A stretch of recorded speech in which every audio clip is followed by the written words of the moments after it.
নমস্কার বন্ধুরা, মাম্পিস রান্নাঘরে সবাইকে স্বাগত। আজকে আমি হাজির হয়েছি নরম রসালো রসবড়া রেসিপি নিয়ে। কিভাবে আমি এই রসবড়া বানাচ্ছি সেটাই আপনাদের সঙ্গে শেয়ার করব। খুব সহজেই কম সময়ের মধ্যে আপনারা বানিয়ে ফেলতে পারবেন, খেতে দুর্দান্ত লাগে। ভালো লেগে থাকলে বন্ধুদের সাথে শেয়ার করার অনুরোধ রইল। তাহলে দেখে নিন আমি কিভাবে বানাবো নরম রসালো রসবড়া।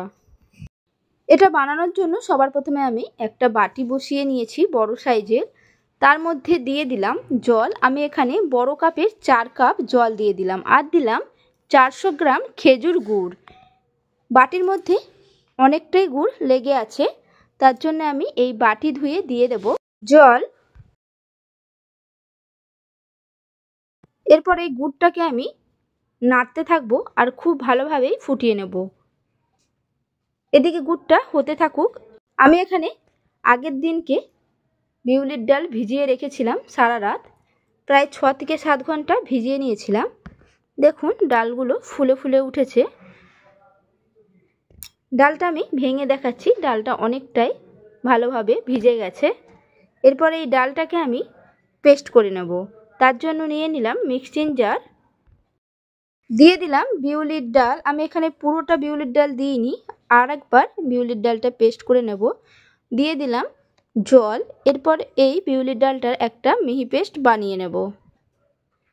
দেখুন খুব ভালোভাবেই মিহি করে পেস্ট করা হয়ে গেছে। এটাকে আমি একটা বাটিতে ঢেলে রাখবো, আর বাকি যেটা আছে সেটাকেও পেস্ট করে একেবারেই বাটিতে নিয়ে চলে এলাম। দেখুন সবটাই বাটা হয়ে গেছে। এর মধ্যে দিয়ে দিলাম অল্প নুন, হাফ চামচের মতো মৌরি। এরপর খুব ভালোভাবে হাত দিয়ে সব কিছু একসাথে ফেটিয়ে নিতে হবে। এই ফেটানোর ওপরেই এই ডালের বড়াগুলো ফোলা নির্ভর করছে। এটাকে খুব ভালোভাবে ফাটাতে হবে, প্রায় 4 থেকে 5 মিনিট সময় ধরে খুব ভালোভাবে ফাটাতে হবে। দেখুন বিউলির ডালের পেস্টটা আমার ফাটানো হয়ে গেছে। এরপর এটাকে আমি একবার দেখে নেব যে এটা ফাটানো হয়েছে কিনা। এর জন্য আমি নিয়ে নিলাম একটা বাটিতে জল। জলের মধ্যে ছোট ছোট বড়ার আকারে আমি দিয়ে দিলাম। যদি দেখেন যে বিউলির ডালের এই বড়াগুলো ভেসে উঠছে, তাহলে ভাববেন এটা বড়া তৈরির জন্য রেডি। আমি আর একটা দেখাচ্ছি আপনাদের, দেখুন। এরপর এই দুটোকে তুলে নিয়ে আমি আরও একবার খুব ভালোভাবে মিশিয়ে নেব। মেশানো হয়ে গেছে। এদিকে গুড়টা খুব ভালোভাবেই ফুটে উঠেছে। প্রায় 10 মিনিটের মতো গুড়টাকে আমি ফুটিয়ে নিয়েছি, আর গুড়টা জলের সাথে মিশে গিয়ে একটু গাঢ় হয়ে এসেছে। হাতা দিয়ে আপনারা তুলে একবার হাত দিয়ে দেখে নেবেন। যদি চ্যাটচ্যাটে একটা আঠালো লাগে তাহলে ভাববেন রসটা রেডি হয়ে গেছে। এরপর গ্যাসটাকে বন্ধ করে দিয়ে এটাকে ঢাকা দিয়ে রেখে দেব যতক্ষণ না বড়াগুলো ভাজা হচ্ছে। এদিকে আমি কড়াই বসিয়ে নিয়েছি। কড়াইয়ের মধ্যে দিয়ে দিলাম সাদা তেল। তেলটা যখন খুব ভালোভাবে গরম হয়ে যাবে, তখন আমি বিউলির ডালের ছোট ছোট বড়ার আকারে গরম তেলের মধ্যে দিয়ে দেব। এইভাবে আমি যতগুলো কড়াইতে ধরছে ততগুলো দিয়ে দিচ্ছি। এইভাবে একবার বানিয়ে দেখবেন, খেতে দুর্দান্ত লাগবে।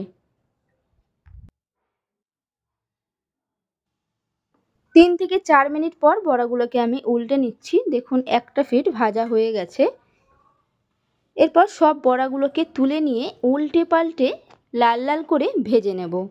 এই সময় লক্ষ্য রাখবেন গ্যাসের ফ্লেমটা যেন মিডিয়ামে থাকে, কারণ গ্যাসটা জোরে দিয়ে করলে বড়াগুলো পুড়ে যাবে কিন্তু ভেতরটা সেদ্ধ হবে না।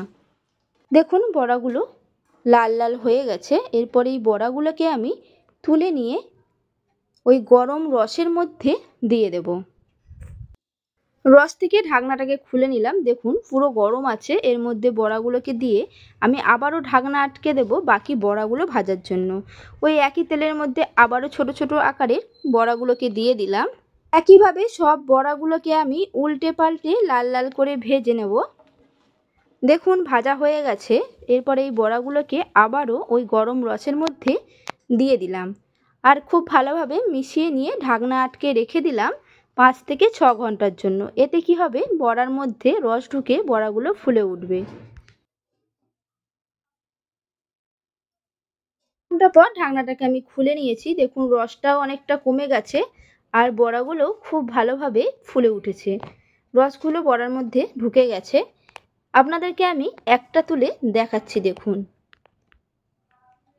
একটা প্লেটের মধ্যে একটা বড়া নিয়ে নিলাম, একটা চামচ দিয়ে কেটে আপনাদেরকে দেখাচ্ছি। দেখুন কতটা রসালো হয়েছে। এইভাবে একবার নরম রসালো রসবড়া বানিয়ে খেয়ে দেখবেন, কেমন লাগলো অবশ্যই কমেন্টে জানাবেন। যদি ভালো লেগে থাকে একটা লাইক করে দেবেন, বন্ধুদের সাথে শেয়ার করে দেবেন। আর নতুন বন্ধু হয়ে থাকলে আমার চ্যানেলটিকে সাবস্ক্রাইব করার অনুরোধ রইল, পাশে থাকা বেল আইকন সমেত। তাহলে আমি যখনই কোনো নিত্য নতুন রান্নার ভিডিও আপলোড করব, সবার প্রথমে আপনাদের কাছে নোটিফিকেশান চলে যাবে। সুস্থ থাকবেন, ভালো থাকবেন, ধন্যবাদ।